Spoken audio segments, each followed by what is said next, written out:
अरे असदुद्दीन ओवैसी, मैं पूरे हिंदुस्तान के मुसलमानों को मुखातिब करके आपसे सवाल पूछता हूं कि अगर आपने सीएनआरसी के आंदोलन में हिस्सा लिया तो मुझे एक तस्वीर दिखा दो जब आप दिल्ली के शाहीन बाग में आए हो। विधायक, 2 विधायक जितवा करके क्या कर लोगे ओवैसी साहब? जब सीमांचल के लिए पैकेज लेने आना हमारे ही पास पड़ेगा, हमारे ही पास आना पड़ेगा। तेजस्वी यादव की हुकूमत ही देगी सीमांचल के लिए पैकेज, जो कि हाट वालों एक और बहुत जरूरी बात कह रहा हूं आपसे। इन दिनों बड़ी जज्बाती बातें की जा रही हैं। फेसबुक पर अगर आप एक पोस्ट कर दोगे सरफराज आलम के, तो इनबॉक्स में आकर के 4 ठू गालियां भी लिख जाते हैं लोग। लिख जाते हैं कि नहीं लिख जाते हैं?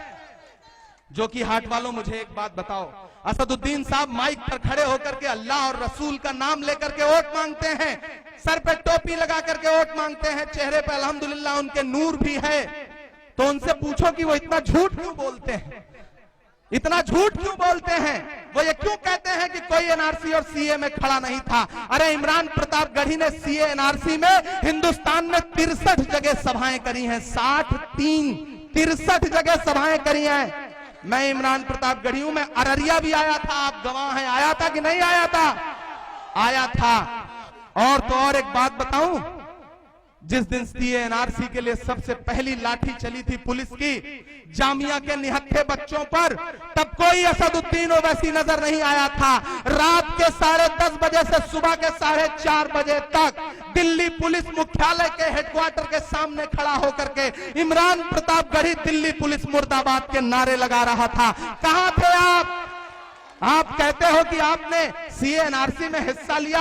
अरे असदुद्दीन ओवैसी, मैं पूरे हिंदुस्तान के मुसलमानों को मुखातिब करके आपसे सवाल पूछता हूं कि अगर आपने सीएनआरसी के आंदोलन में हिस्सा लिया तो मुझे एक तस्वीर दिखा दो जब आप दिल्ली के शाहीन बाग में आए हो। नहीं है कोई तस्वीर आपके पास, क्योंकि आप नहीं आए थे। मैं गया था 4 बार 5 बार गया था वहां पर। आप मुझे एक तस्वीर दिखा दो जब पटना के सब्जी बाग आए हो, आप मुझे एक तस्वीर दिखा दो।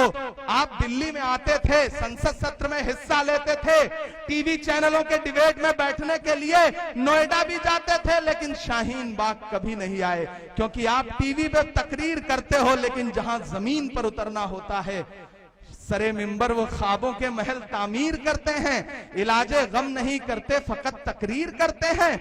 अरे हमारी शायरी में दिल धड़कता है जमाने का, जो हम महसूस करते हैं वही तहरीर करते हैं। मैं जब सच बोलता हूं तो मुझे गालियां देते हैं इनके ट्रोल, पूरी सोशल मीडिया की टीम लगा दी जाती है कि जाओ इमरान प्रतापगढ़ी को गाली दो। माँ बहन की गालियां, वोट अल्लाह रसूल के नाम पे मांगते हो और एक अपने ईमान वाले भाई को माँ बहन की गाली दिलवाते हो। नहीं इत्तेफाक रखता मैं तुम्हारी सियासत से, तुम अपनी सियासत करो, हम अपनी सियासत करें, लेकिन हमने तुम्हें कभी गाली नहीं दी। इस यहां मौजूद किसी भी भोले भाले इंसान ने किसी दूसरे सियासी पार्टी के इंसान को गाली नहीं दी, लेकिन आपके लोग गाली देते हैं।